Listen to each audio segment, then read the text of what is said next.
In today's video, I wanted to give a little tour of the Neff Ceramic hob. First thing I wanted to just do is to give this hob a little bit of a wipe, because the very shiny mirror-like surface does collect a little bit of dust. I'll try to show you that. First thing I'll do is grab a towel and just give it a good wipe just to clear off all the dust. Okay, so this hob has 4 heating plates. You can see the arrangement is outlined here, here, here, and here. It's not a symmetrical arrangement, but we have gotten used to this since we got this hob a few weeks ago.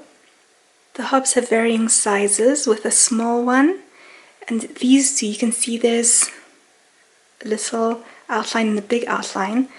You can change the area of the heating plate with the settings, and this hob over here, you can extend it as well. So this is what the hob looks like when it's off. To switch it on, you just press the power button here. I'll zoom in on the controls. I'll talk you through the buttons as a first thing. This is the power button. This button is to lock the whole of the control, so that if you're in the middle of cooking and want to wipe clean the area, if you press this, it locks everything so that even when you're cleaning it, it doesn't accidentally press any of the buttons. This is a child lock, I believe. These are the 4 hobs to select which one you want to switch on. This plus minus button is to increase or decrease the hob temperature. This button here is to enlarge the hob area, the plate area, on the hobs that have an adjustable sizing. Then P is for a power boost, to give a very quick, intense heat. I believe this is a low, I need to check the instructions, but I believe this is a low setting for the hobs. And this is the timer option. So if we want to switch on the hob, we just press the on button.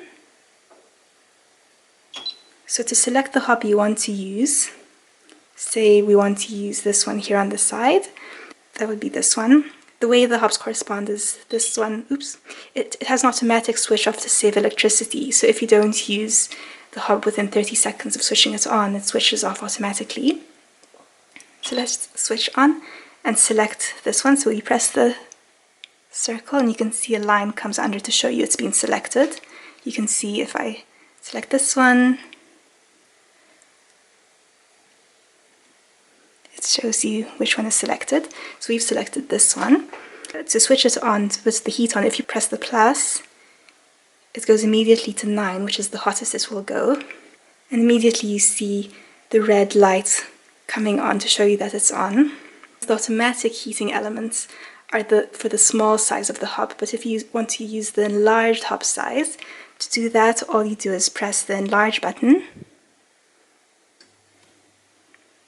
And then you can see that the larger heating plate comes on. To switch it off, you simply press that again, it comes off, and then the smaller plate is on. And if you want to decrease the heat, when you have a pot on here, you just press the minus button. This is 8.5, 8 dot is 8.5, 8 is just 8, 7.5, 7, 6.5, and so on.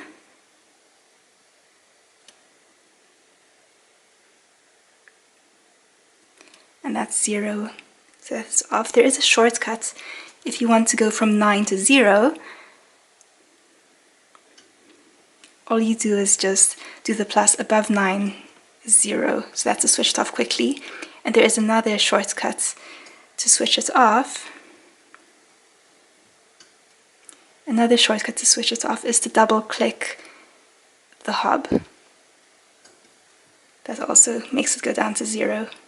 After you switch the hob off, if it's only heated up a little bit, a small H will show to let you know that the plate's a little hot, so to be careful of it. And if the hob is very hot, a capital H will show up to let you know it's very hot, and then it cools down to a little h, and eventually it switches off completely when it's cool. These two plates are quite similar in how they work. We also have the small one which doesn't have two sizes, just a one size hob, just a small one. And there's this one with a slightly unusual elliptical shape. I'll show you how that one works. So switch on, select this hob. So you can see the heating element for the small sized hob goes on.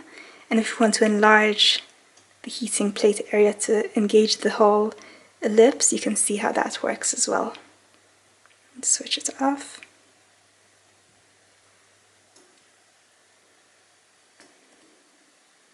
And this is the switch off. I'll demonstrate the power boost function, which is even hotter than the 9. So we switch on, select the hob we want to use. The power function only works with the enlarged hob on. So we'll switch the hob on, have to switch the enlarged heating area.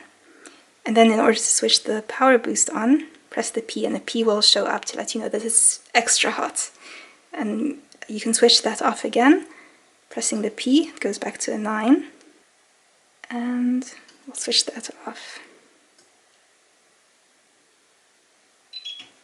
The hob also has a timer, and you can work the timer even when the hob is off. You can see it's off right now, but if I press the timer, it comes up, and then you can set it to, that's 10 minutes, and just use the plus and minus. So if we set it to 1 minute, then it's already going. It doesn't show the seconds, just the minutes.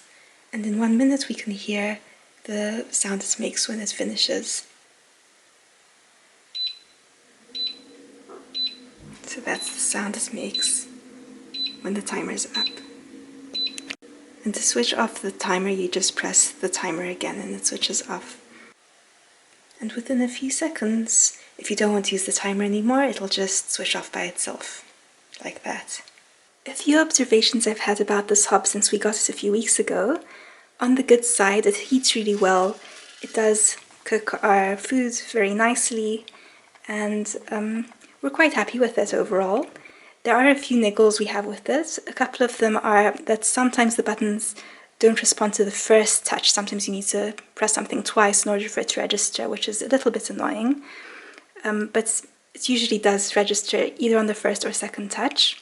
And also the surface is quite sensitive to scratches. So if you have very old saucepans or are a bit rough with handling the area, it does tend to get some scratches on it.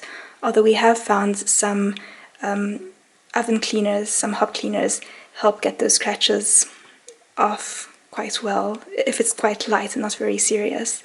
But I think you do need to be a little bit careful of how you treat your hob, and be a bit cautious with it if you want to keep it looking really, really nice and new. Another aspect that we also found was that it leaves fingerprints on the controls quite easily, so these need to be wiped if you're quite pedantic every now and then, and also it picks up dust quite easily. But other than that, we've been very happy with this hob. So that was a quick tour of the Neff Ceramic hob. I hope you found it useful, and hopefully it'll help you make a choice of whether this is for you or not.